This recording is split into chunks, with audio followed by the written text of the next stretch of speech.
What is going on here? I can explain. I think we all know what happened. Greetings. You asked for a spectacle?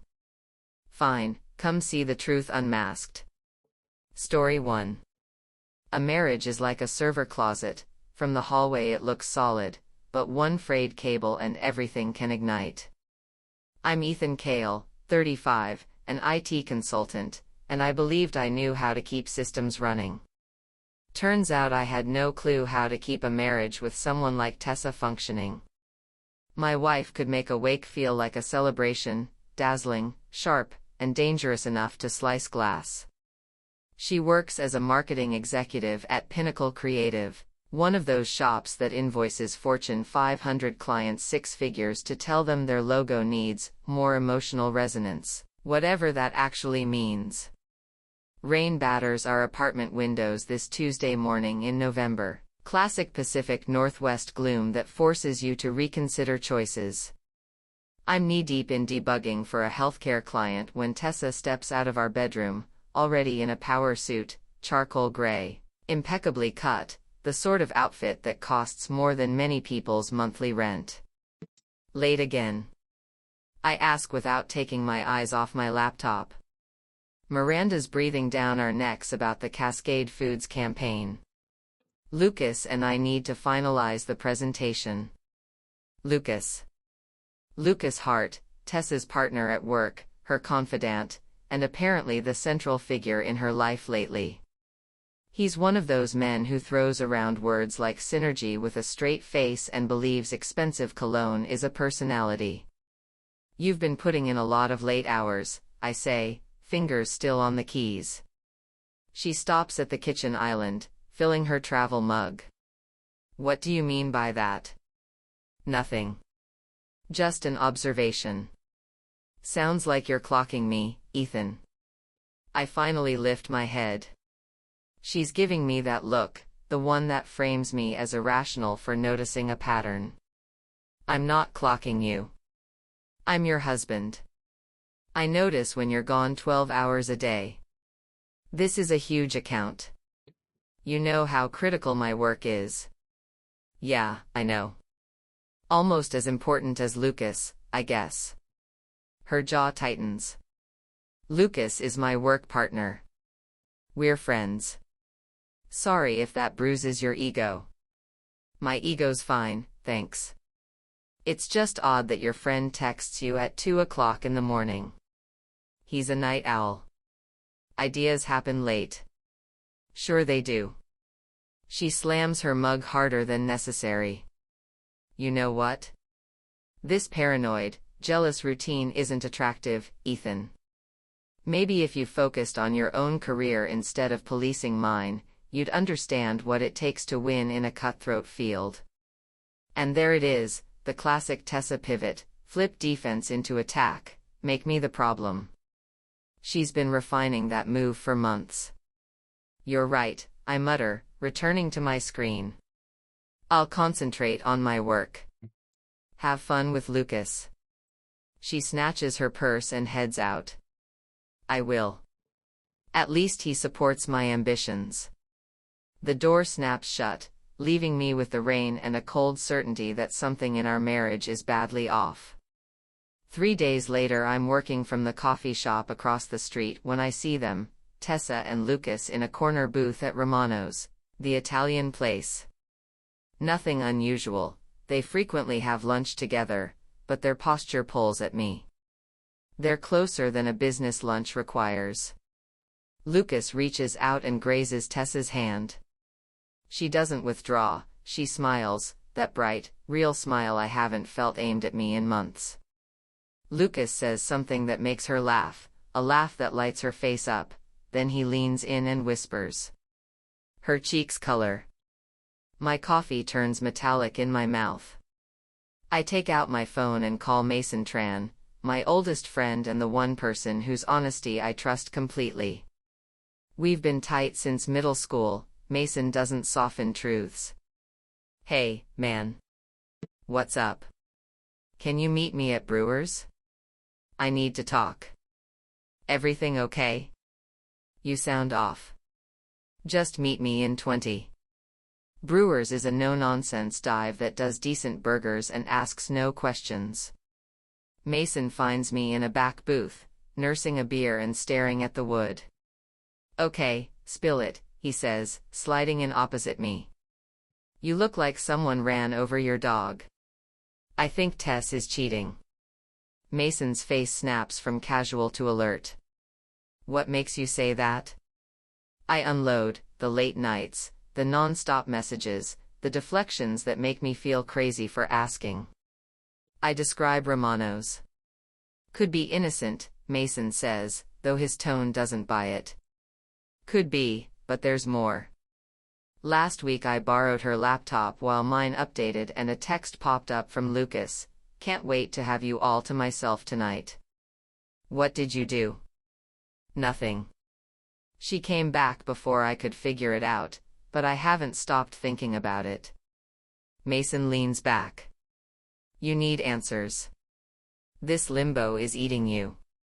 How do you find out without becoming that jealous guy she already accuses you of being? Leave it to me. I've got ideas. The next evening Mason calls with dirt. I asked around quietly. Lucas has been bragging about his tangled situation with a married woman. And Kendra Voss is covering for them.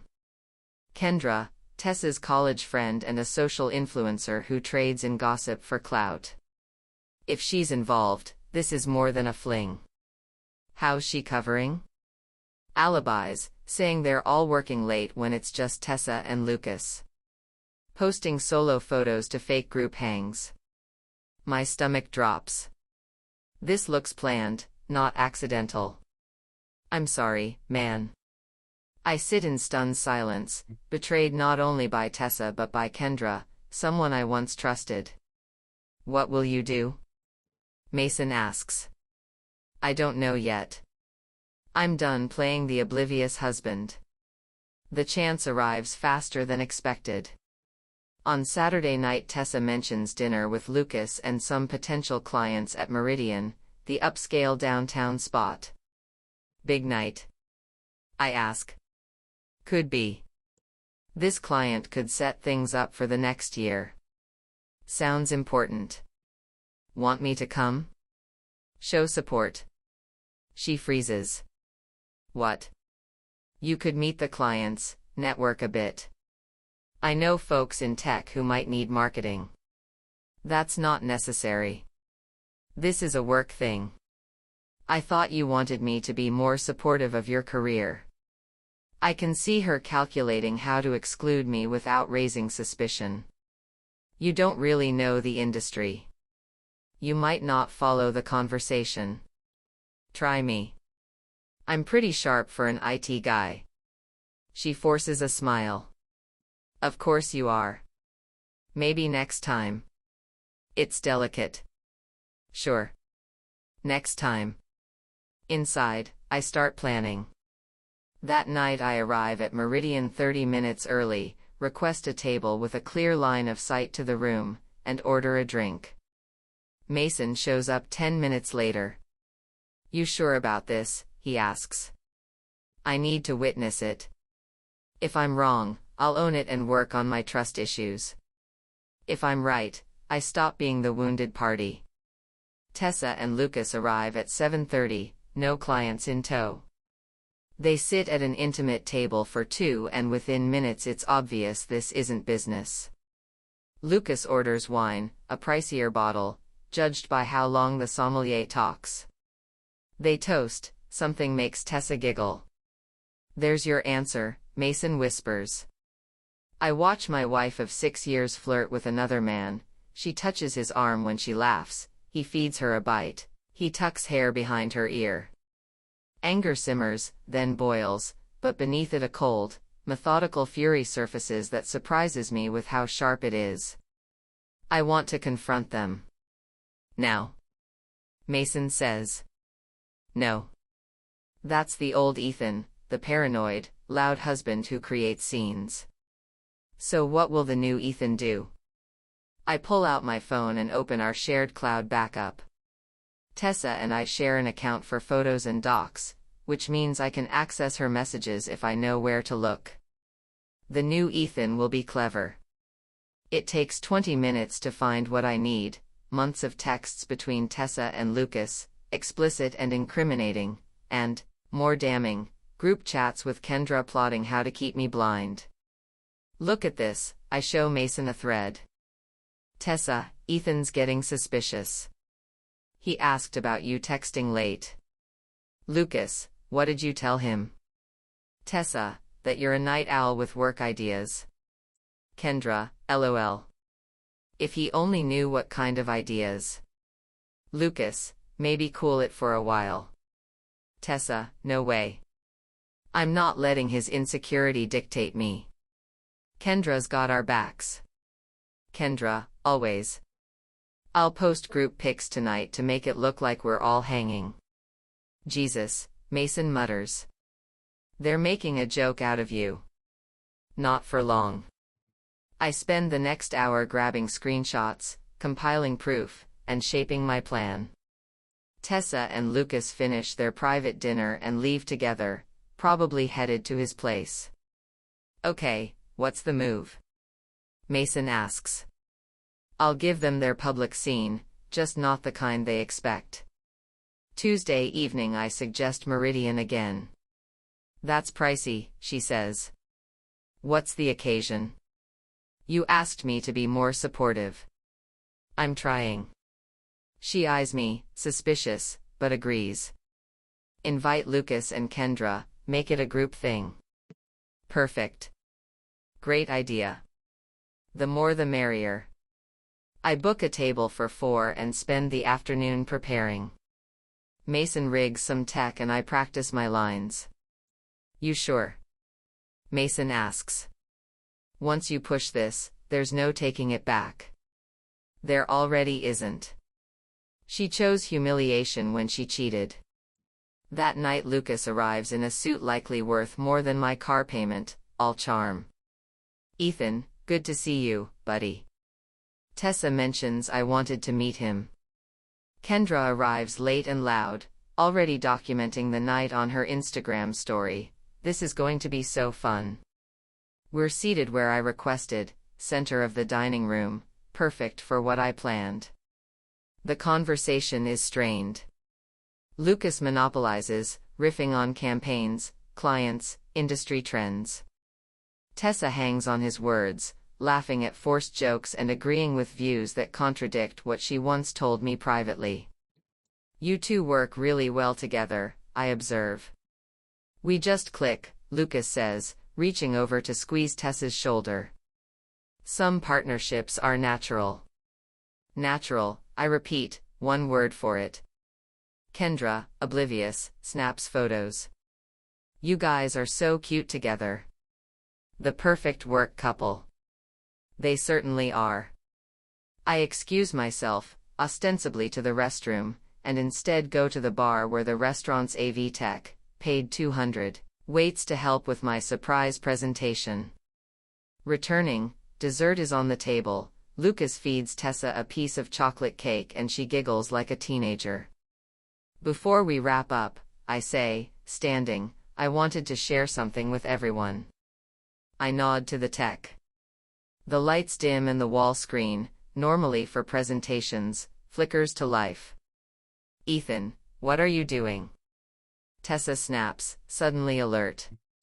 Sharing memories, honey. Thought you'd all enjoy seeing how close you and Lucas have become. The screen fills with screenshots of their messages, the explicit ones, the ones mocking me, the ones where they plan deceptions with Kendra's help. The room hushes as nearby diners turn toward the display. Tessa goes pale. Lucas rises but I clasp his shoulder. Sit down, Lucas. You'll want to watch this. More messages flash, photos they exchanged, plans for getaways, conversations about how clueless I am. Jesus Christ, someone whispers at a nearby table.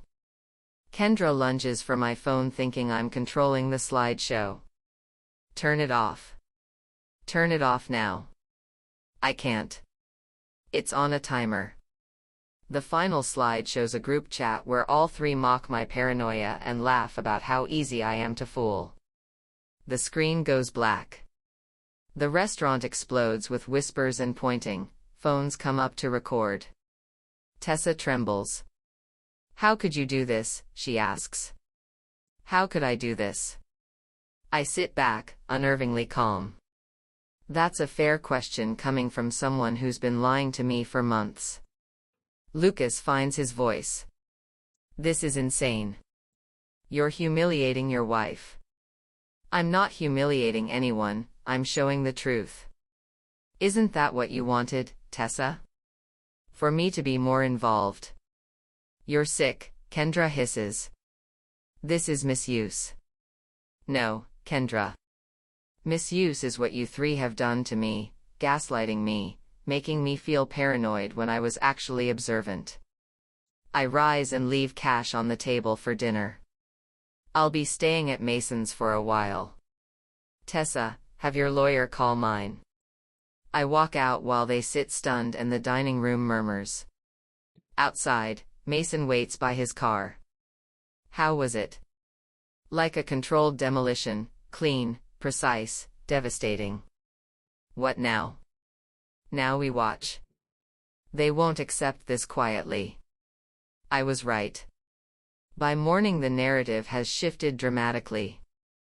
Thanks to Kendra's posts and sympathetic friends, I'm painted as a controlling husband who violated privacy and staged a public humiliation out of jealousy. Lucas posts a long Instagram story about toxic masculinity and how some men can't handle successful women having male friends. Comments flood in supporting him and condemning me. Tessa's side, pushed through Kendra's account while she avoids social media, depicts me as unstable and possibly dangerous. She's staying with friends, claiming she doesn't feel safe at home. The story is crafted and, disturbingly, effective. By afternoon I get cold shoulders from acquaintances and even some coworkers. "They're good," Mason says as we scroll. They flip the script fast, coordinated. This isn't just damage control. It's a planned response. My phone rings. Miranda Julian, Tessa's boss at Pinnacle Creative. "Ethan, we should talk." We meet at a downtown coffee shop. Miranda is a sharp, mid-40s founder who doesn't tolerate nonsense. "I want to hear your side," she says without preamble. I tell her everything, the lies, the gaslighting, the collusion. I show her messages I didn't show at the restaurant, texts where Tessa and Lucas talked about using company time and resources for personal meetings and charging personal expenses to client accounts. Miranda's face darkens as she reads. "I had no idea it had gone this far." "What do you mean?" "I knew they were close, maybe too close, but I thought it was office flirtation." She taps the phone. "This is a liability. They're using company time and resources for an affair, and now it's public." "What will you do?" "What I must. They'll be suspended pending a full investigation." That evening Lucas calls furious. "You son of a, you got us suspended." "I didn't suspend you. Your choices did. This is harassment. I'm calling the police." "Go ahead. Tell them how I exposed your messages, you violated her." "I accessed our shared cloud account she agreed to share. Nothing illegal there." "You're wrecking her career." "No, Lucas. She wrecked it by having an affair and lying. I only documented the truth." He hangs up, but I know this fight isn't finished. The next morning I find my car vandalized, misuser spray painted across the windshield in red, tires slashed. I report it to the police, but I already have an idea who did it. Oddly, the act happened in my apartment complex's parking garage, which has security cameras. I immediately request the footage from building management. It takes some. I pay a small fee and get exactly what I asked for, A clear clip of Lucas walking into the garage at 2 a.m. vandalizing my car and then leaving. What next? Mason asks after I show him the footage. Now I return the favor. Lucas drives a white Tesla Model S, his trophy. He parks it in the garage of his luxury apartment building, the kind of place with a doorman and valet service. Getting in takes some ingenuity, but Mason knows a guy who knows a guy. For $300 we score a maintenance uniform and 20 minutes unsupervised in the garage. I don't slash his tires, that would be predictable. I opt for a quieter tactic. A pinch of sugar in the gas tank won't actually wreck the engine, despite what people say, but it will create weird performance issues that are costly to diagnose. More importantly, I spray the words "home wrecker" across his driver's side door in letters big enough to read from across the street. The building's security cameras record everything, but I'm wearing a maintenance uniform with a baseball cap pulled down, and I keep my face turned away from the lenses. By noon, photos of Lucas's vandalized Tesla are all over social media. Someone from his building posted them with the caption, "Karma is a Tesla." Lucas rings me, furious, "I know it was you. Prove it." I'm pressing charges for what? I have an alibi. I was at work all morning. Check the logs. Which is true. I made sure to badge in early and remain visible to colleagues all morning. Mason carried out the vandalism. This isn't over. You're right. It's not. That afternoon I get a call from Sarah Chen, Lucas's girlfriend. I'd forgotten he had one. He's been so wrapped up with Tessa. Is this Ethan Cale? Yes. We need to talk. We meet at a neutral spot, a busy shopping center food court where we can melt into the crowd.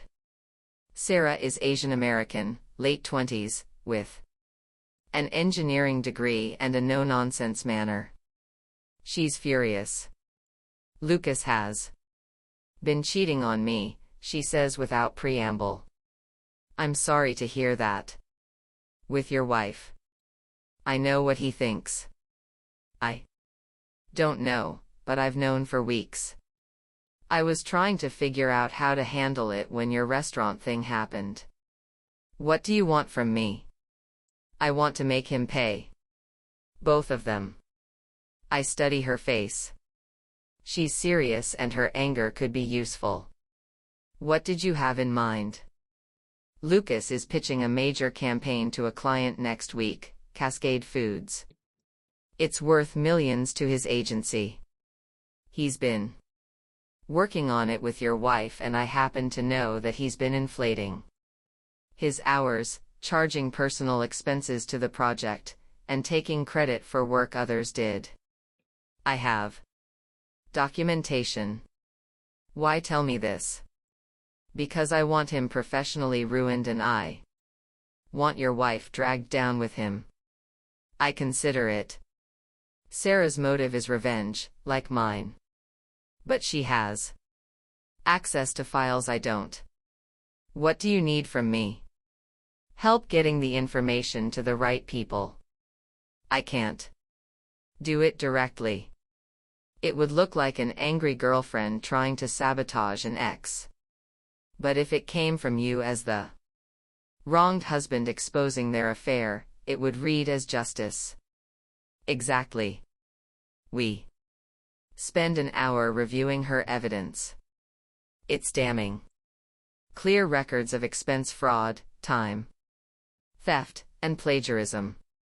Paired with the affair proof, it's enough to obliterate both their careers. There's one more thing Sarah says as we prepare to leave. Kendra's been helping them cover this up. She's not just giving alibis for the affair. She's been helping hide the financial wrongdoing as well. How? She runs a social media consulting business. They've been funneling money through her accounts to make it look like legitimate business expenses. This gets worse. All three of them are guilty of actual fraud, not just personal betrayal. I'll need proof of that, too. I can get it. Give me a week. While Sarah gathers evidence, I focus on psychological warfare. I start small, flowers delivered to Tessa at work with a card that reads, "For my favorite married woman." When she calls to confront me, I play innocent. "I didn't send you flowers." The card bears Lucas's initial. Maybe Lucas sent them. Why would I send flowers to someone I'm divorcing? You're trying to make it look like he's flaunting the affair. Tessa, you're already flaunting the affair. I'm just documenting it. I also begin appearing where I know they'll be, not stalking, just exercising my right to exist in public. When they lunch at Romano's, I grab a coffee at the shop across the street and sit by the window with a newspaper. When they attend networking events, I show up with Mason, who works the room and makes professional connections. My presence makes them uneasy and paranoid, which leads to slip-ups. The biggest mistake comes when Lucas confronts me in a parking garage downtown. "You need to stop," he says, trapping me between two cars. Stop what? Following us, harassing us. This stalking behavior. I'm not stalking anyone. I'm living my life in the same city I've lived in for 10 years. You're trying to intimidate us. Are you intimidated, Lucas? He steps closer, using his height to try to look threatening. You're pathetic. Tessa never loved you. She settled for you because she thought you were safe, but you turned out to be a psycho. Interesting theory. Did she tell you that before or after she married me? She's been unhappy for years. You're boring. You're paranoid. And you're not man enough to satisfy a woman like her. And you are. You better believe it. I pull out my phone. The whole exchange has been recording. Thanks for clarifying. His face drains. You can't record me without consent. Actually, I can. This is a one-party consent state, and you just admitted to an affair with my wife and to harassing me in a parking garage. Delete that. No. He lunges for the phone.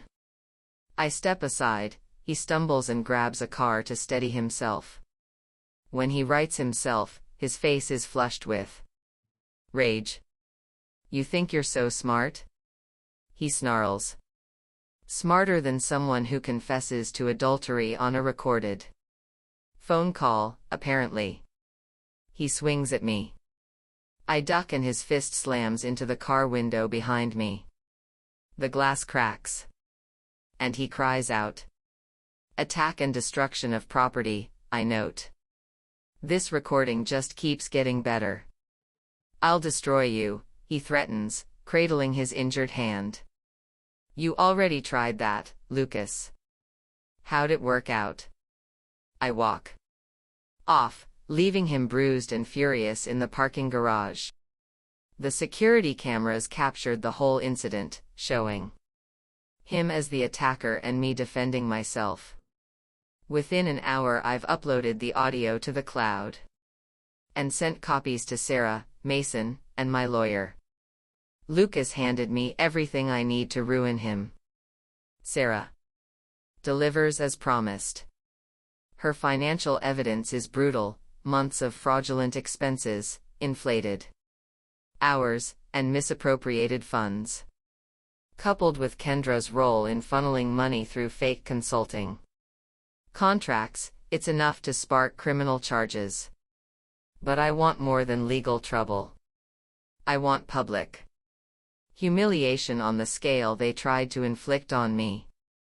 The opening comes when Pinnacle Creative hosts its annual client appreciation party, a black-tie affair at the city's most prestigious hotel. Tessa and Lucas, despite being suspended, plan to attend as guests of other employees. I know because Sarah monitors Lucas's messages. He's convinced that if he networks at the party and smooths things over with Miranda, he can save his job. He's delusional, Sarah says when she shows me his texts. Miranda has already decided to fire both of them. She's simply waiting for the investigation to finish. Then let's help her reach that decision. I arrange for Mason to attend as my guest. I'm technically invited as Tessa's spouse, our divorce not yet final. We dress appropriately and arrive fashionably late. The ballroom overflows with marketing executives, creative directors, and potential clients. Tessa looks stunning in a black evening gown, working the room with Lucas at her side. They're staging a display of professional partnership, trying to rehabilitate their image. Kendra is there, too, documenting everything for social media and playing the supportive friend. I wait until the presentations begin. Miranda takes the stage to thank clients and announce upcoming work. During her speech, I send a precisely timed email to her, the hotel's AV tech, and several key clients. The email includes a compressed file of evidence, the affair texts, the financial fraud records, and the audio of Lucas's parking garage confession, but most importantly, a PowerPoint I've prepared for this moment. When Miranda finishes and asks if anyone has announcements, I stand. Actually, I'd like to share something with everyone. Tessa pales when she sees me. Lucas heads for the exit, but Mason blocks him. I'm Ethan Cale and I have some information about Pinnacle Creative that I think you'll find interesting. The lights dim and the presentation screen comes alive. The first slide reads, Fraud, Adultery, and Embezzlement, a case study in corporate ethics. What follows is a methodical takedown of all three conspirators, text messages proving the affair, financial records documenting embezzlement, audio of Lucas admitting mistreatment and assault, photos of expense reports for romantic dinners billed to client accounts. The audience is riveted. Several people record with their phones. Miranda looks stunned but doesn't stop the presentation. She's seeing some of this evidence for the first time. The final slide exposes Kendra's role in money laundering, complete with bank records and fake invoices. When the presentation ends, the ballroom falls into a hush broken only by whispers and buzzing phones. Tessa is crying. Lucas has vanished. Mason later tells me he saw him vomiting in the men's room. Kendra frantically deletes her social media accounts. Miranda takes the microphone. Ladies and gentlemen, I want to assure you that Pinnacle Creative takes ethics very seriously. The individuals featured in this presentation are no longer associated with our agency. Effective immediately, the crowd applauds. Several clients approach Miranda to express support and confidence in the agency's integrity. I walk to where Tessa stands, abandoned by her co-conspirators. How could you do this to me? She whispers. The same way you did it to me, Tessa, methodically and without remorse. I never meant for it to go this far. Yes, you did. You planned it, executed it, and celebrated it. The only thing you didn't plan for was getting caught. What happens now? Now, you face the consequences. Miranda's filing charges for embezzlement. Lucas's girlfriend is suing him for fraud. And Kendra is about to discover that money laundering is a federal crime. And us. There is no us. There hasn't been for months. I'm just making it official. I turn to leave, then pause. Oh, and Tessa. Next time you want to gaslight someone, make sure they're not smart enough to document everything. #epilogue. Thunder's End. 6 months later, I'm sitting in my new apartment reading the morning news on my tablet. The local business journal has a small item about 3 former marketing executives being sentenced for embezzlement and fraud. Tessa got 18 months in minimum security. Lucas got 2 years. Kendra got the harshest sentence, 3 years for money laundering and tax evasion. My phone rings. It's Sarah. Did you see the news? Just finished reading it. How do you feel? Satisfied. You the same? Lucas lost everything, his job, reputation, freedom. It's more than I hoped for. What are you doing now? Starting my own consulting firm. Turns out there's a market for ethical business practices. Who knew? I laugh. Good for you. What about you? Any regrets? I consider it. Do I regret destroying 3 people's lives? Do I feel guilty about the methodical way I dismantled their careers, relationships, and freedom? No, I say at last. They made their choices. I only made sure those choices carried consequences. After hanging up, I return to my tablet and scroll social media. Tessa's accounts have been deactivated. Lucas's last post is from 8 months ago. Kendra's Instagram, once boasting 50,000 followers, now shows 12 followers and no posts. Mason stops by that evening with takeout and beer. Any word from the ex-wife? He asks. Her lawyer called yesterday. She wants to settle the divorce quickly and quietly. What did you tell him? That I'm willing to be reasonable. She can keep whatever assets aren't tied up in the criminal case. That's generous. I don't need her money. I just needed her to understand that actions have consequences. Mission accomplished.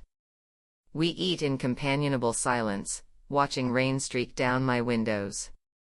The storm that started this whole mess has long since passed. But the Pacific Northwest always has another one coming. You know what's funny? I say. Eventually. What? They thought I was the weak one, the boring, paranoid husband who couldn't handle his wife's success. They underestimated me because I didn't fight back immediately. Their mistake. Yeah.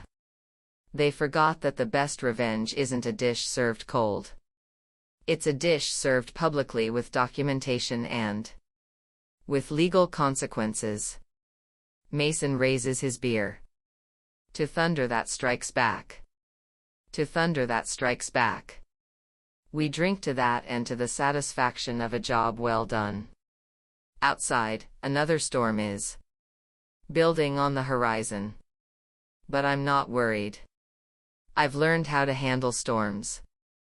It turns out thunder doesn't just strike, it reverses course. And this time I was holding the lightning rod.